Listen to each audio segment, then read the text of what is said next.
Okay, Bismillahirrahmanirrahim. Assalamu alaikum wa rahmatullahi wa barakatuh.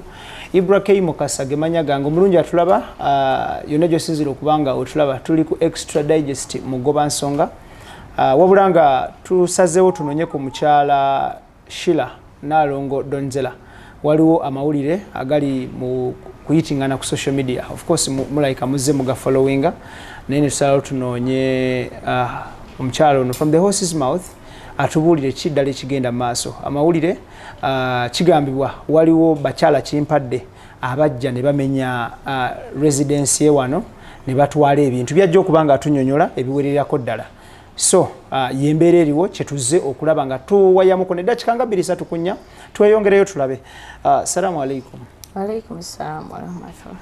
Sigenda kubuuza nti obulamu bugamba ki because nkimanyi yo so down n'endabika yeeraga nti oli down nnyo.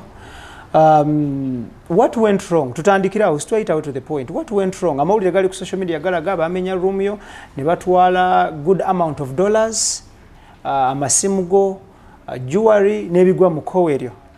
Ate ng'omuntu webwere eyo bw'alaba such residences oba such places aziraba nga ziri high profile, high end with good security, abakuumi CCTV n'ebigwa mu koweryo. What went wrong?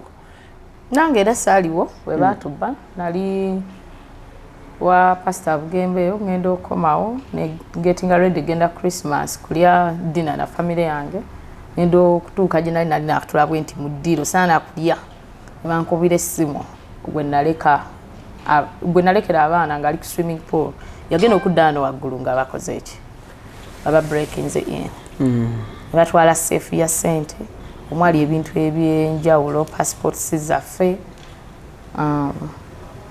sente na jewelry wange ne batrashinga the room ngera bwomanyi brand omubbi bwajja bazze kutwala buli kimu either bulamu oba kutwala kyeyajjiri okama mulungi temwalimu baana bali ku swimming pool wansi but I believe singa abaana baalimu oba yasanga yali bahaminze kubanga yajjira ku mission.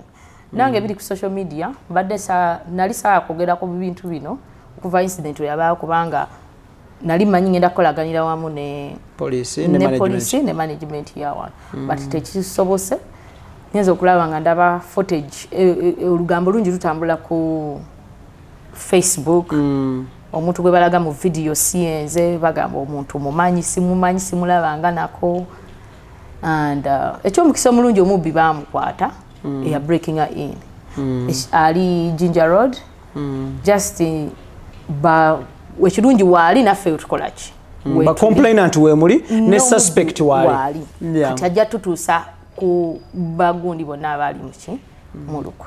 Rasija kogera bingi nnyo kubanga biri under investigation, police, my lawyers, everything is being handled.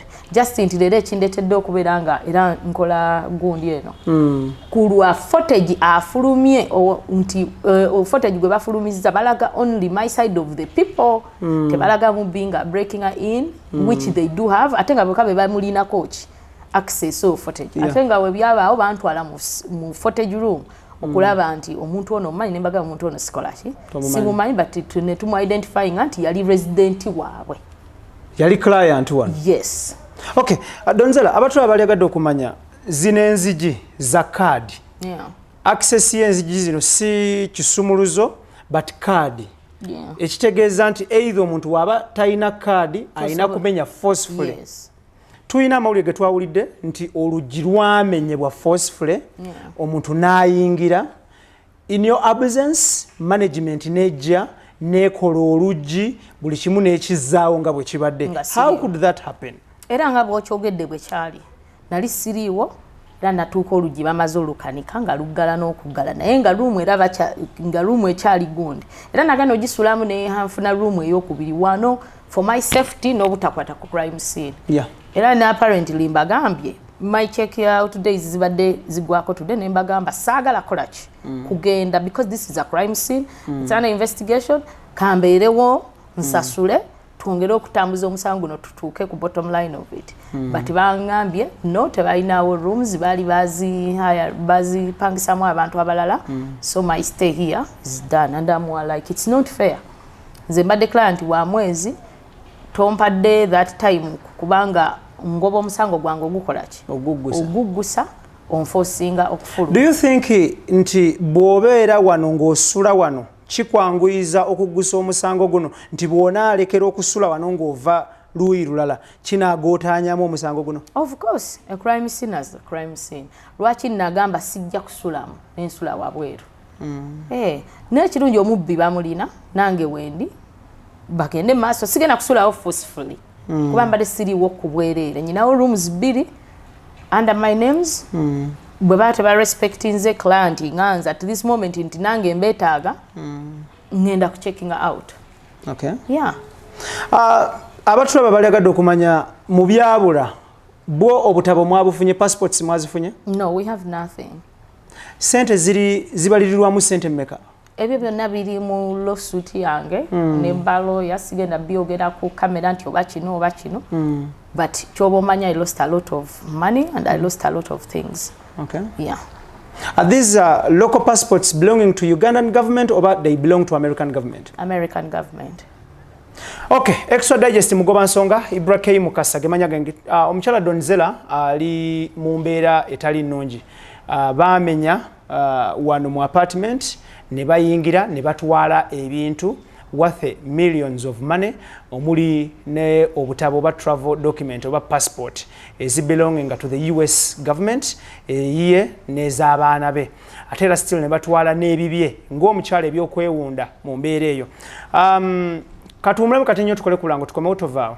Extra Digest mugoba nsonga ekutusibwako company ya Montreal Holdings Uganda Limited abasangibwa ku luguudo lwa Bombo Road ku kizimbe ekimanyiddwa nga Bud House okuliraana oba opposite YMCA ewandegeawo nga bano bakafulu mu kugula n'okutunda ettaka mu kukulaakulanya estates ate nga bakuyambako okukuba plans ennyumba ez'ebika ebyenjawulo. Aba Montreal Holdings nga bano basangibwa ku Bombo Road ekizimbe Bud House omwaliro ogwokubiri bettanire bannaffe aba Sozo Property Consultants UG abasangibwa ekirekaawo Kamuli Road nga bano bakafulu b'okugula n'okutunda ebikozeeko ebyawaka omuli furniture omuli ebyamasanyalaze omuli ebya office saloon boutique gym restaurant nyumba n'ettaka era nga bano basangibwa Kamuli Road yawo meters 15 zokka ku mukono gwo ogwa ddyo ng'oyambuka mu bitundu by'ekirekaawo bekwate era bettanire.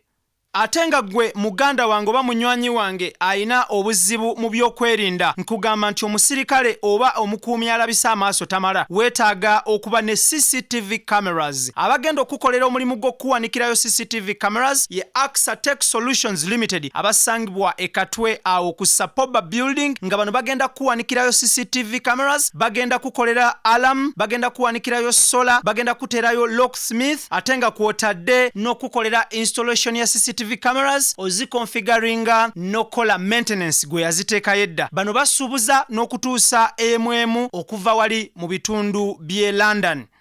Omusuubuzi awangalire Uganda n'awangalire China nkugamba nti kampani emu egenda okunaazaako ennaku bagiyise Sun Cargo Shipping Company nga bano bagenda kusaabaliza emaali okuva e China paka Mombasa mu nnaku 18 zokka. Ate nga gwe omusuubuzi ateteganyizibwa olw'essente nga zibulako ez'okusuubula aba Sun Cargo mwana wattu bakuyamba okujjulirizaawo essente n'osuubula ekyo ky'oyagala okusuubula okireete katale kitambule bulungi bw'okituusa n'obaddizaawo essente. Ate naawe ayagala okusuubula nga ky'oyagala okusuubula okimanyi naye tomanyi wekisangibwa mu China mwana wattu Sun Cargo Shipping Company bajja kuvuga butereevu mu China mwonna osuubule ky'oyagala okusuubula ate bamale bakikusaabalize okuva e China paka Mombasa ate okuva e Mombasa bakikuvugire paka mu warehouse ez'enjawulo mu Kampala mu ggwanga Uganda. Sun Cargo Shipping Company ku lw'abasuubuzi n'ensuubula ennungi beekwate. Muganda wange awangalira mu bitundu bya Abu Dhabi, Dubai, Sharjah nkugamba nti company eriemu ezze okubanga ekubangula mu byenjawulo. Company manyiddwa nga Roast Coffee Academy nga bano bakafulu mu barista, latte art, manual brewing trainings, coffee roasting ne coffee profiling nga bano basangibwa mu Abu Dhabi okuliraana Al Wada Mall ku luguudo olumanyiddwa nga Airport Road. Beekwate bwe bamala okuteekateeka n'okutraininga bamala ne bakunoonyeza omulimu. Obeera obeera okyasoma bwoti nga bo bakunoonyeza mulimu era nga nkubira bannayuganda omulanga abawangalira Abu Dhabi, Dubai ne Sharjah mwekwate Roast Coffee Academy era nga trainer amanyiddwa nga Tiger the Trainer. Gw'olutuuka ku Roast Coffee Academy awo mu bitundu bya Alwada Mall obuuza bubuuza nti mwami Tiger the Trainer aliwa, buli kimu nga kitambula kawerete, beekwate buli kimu kitambule bulungi nnyo. Okay, if you don't mind osobola okututwalako ne tulaba. Yeah, definitely. Okay.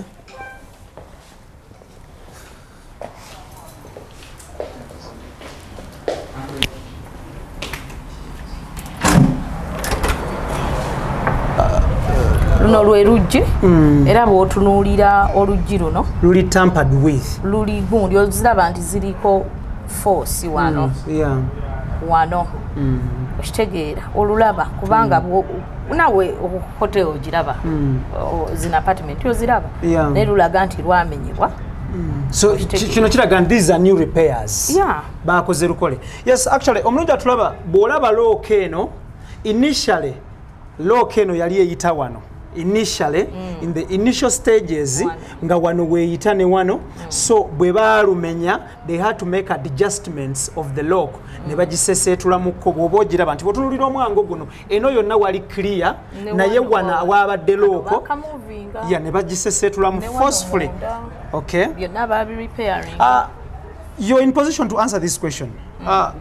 Omuntu bw'aba atamparinga n'enzigi zino forcefully tewabeerawo ko alarm, any siren, any alarm, any what? Gundi yeyina okubiddamu security ya wano banze siri waawo security nze bampa buwi card eno yetu accessing okuyingira. Okay, if I can show you card yino kati eno card yeggulawo yeggalawo era bw'ojja mboti card buli kimu kivaako era bwe batalimu if you ring the bell tekola ki doesn't respond. Teru akadete kavuga kitegeeza nobody alimu temulina card naye baggulawo mu ngeri yonna ne kamera nga bw'oziraba kamera tezikwata muntu ali wano zikwata ali mu luno olukuubo lwokka luno. Okay, luno tezikwata muntu ali eno so nekituleeteramu obutamanya gundi. Okay, safe gye bagamba eno ye bedroom y'abaana mwe baali ebintu byawe mu mwali n'abolaba tabs biki right now engeri nti endi ku parking wano jewelry we yali this was my master bedroom wano jewelry we yali mu gundi eno ngera bwolaba so safe yali eno safe baagijja wano eno safe we yali eno ye safe etuula muno nolaba ajani screwing.